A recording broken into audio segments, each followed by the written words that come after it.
Hello friends, आज हम discuss करेंगे बॉन्ड लेंथ के बारे में। देखिए, अगर हम केमिकल बॉन्ड की बात करें तो इस केस में दो एटम्स इन्फिनाइट डिस्टेंस से एक दूसरे के पास आते हैं और उनके बीच में केमिकल बॉन्ड स्टेबलाइज हो जाता है। तो इस तरह से दो बॉन्डेड एटम्स के जो न्यूक्लियाई हैं उनके बीच की जो मिनिमम डिस्टेंस है उसी को हम बॉन्ड लेंथ कहते हैं।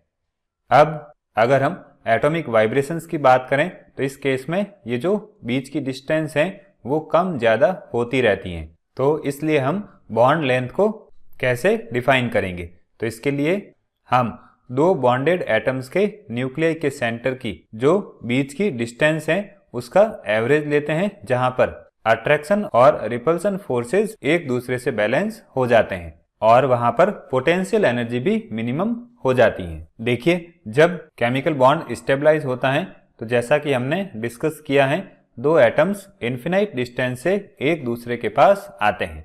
अब दोनों एटम्स जब पास आते हैं तो उनके बीच में अट्रैक्शन फोर्स लगता है। अब इसके बाद जब दोनों एटम्स एक दूसरे के पास आ जाते हैं तो वहां पर रिपल्सिव फोर्स भी स्टार्ट हो जाता है।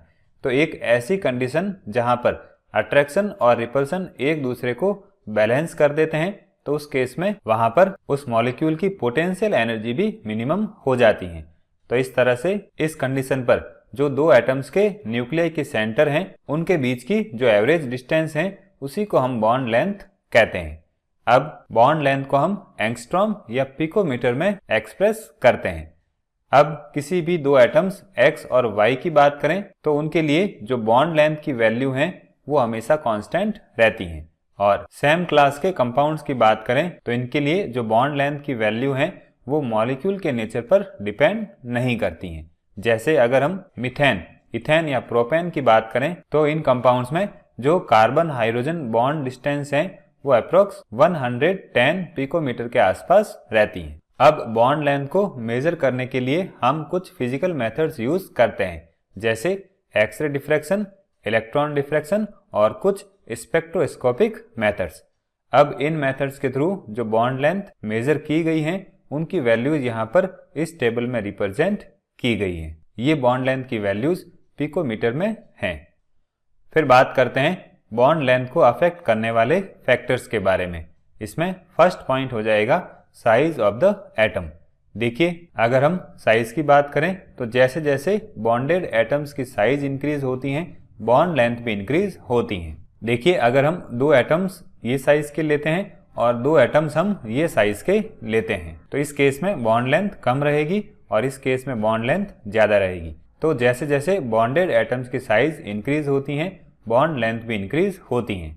यहाँ पर हमने ये चार एग्जाम्पल्स लिए हैं। यहाँ पर कार्बन एटम सब में कॉमन है, और अगर हम हैलोजन की साइज की बात करें तो वो कुछ इस तरह से बढ़ती हैं। तो जैसे जैसे हैलोजन की साइज इंक्रीज हो रही है बॉन्ड लेंथ भी इंक्रीज हो रही है। फिर बात करते हैं मल्टीप्लिसिटी ऑफ बॉन्ड्स के बारे में। देखिए, जैसे जैसे बॉन्ड की मल्टीप्लिसिटी इंक्रीज होती है वैसे वैसे बॉन्ड लेंथ डिक्रीज होती हैं।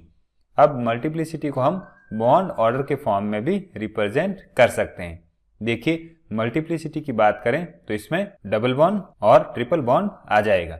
यहाँ पर सिंगल बॉन्ड के लिए बॉन्ड ऑर्डर 1 होता है, डबल बॉन्ड के लिए 2 और ट्रिपल बॉन्ड के लिए 3 होता है।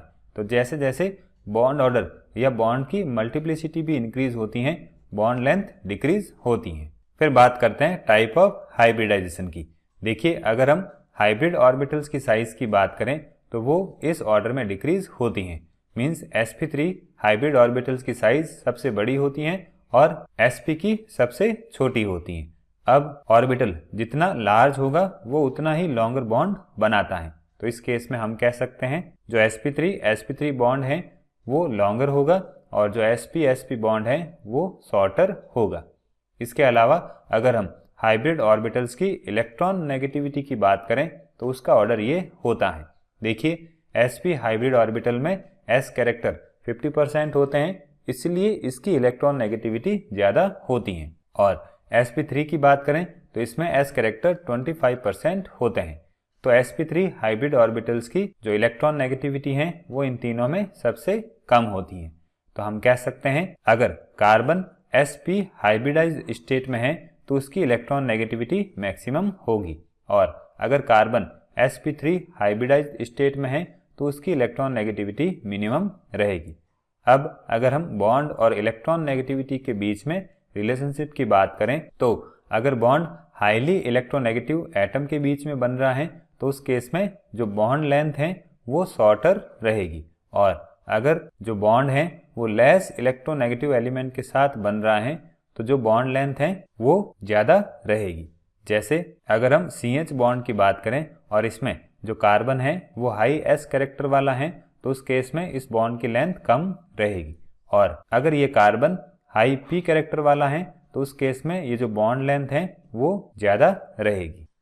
तो इस तरह से जो कार्बन के एटॉमिक ऑर्बिटल्स हैं उसकी हाइब्रिडाइजेशन की स्टेट अगर चेंज होती हैं तो कोवेलेंट एटॉमिक रेडियस भी चेंज होती हैं। जैसे अगर हम sp3 से sp की तरफ जाते हैं तो कोवेलेंट रेडियस डिक्रीज होती हैं, मीन्स sp3 के लिए कोवेलेंट रेडियस हाई रहेगी और sp के लिए कोवेलेंट रेडियस कम रहेगी।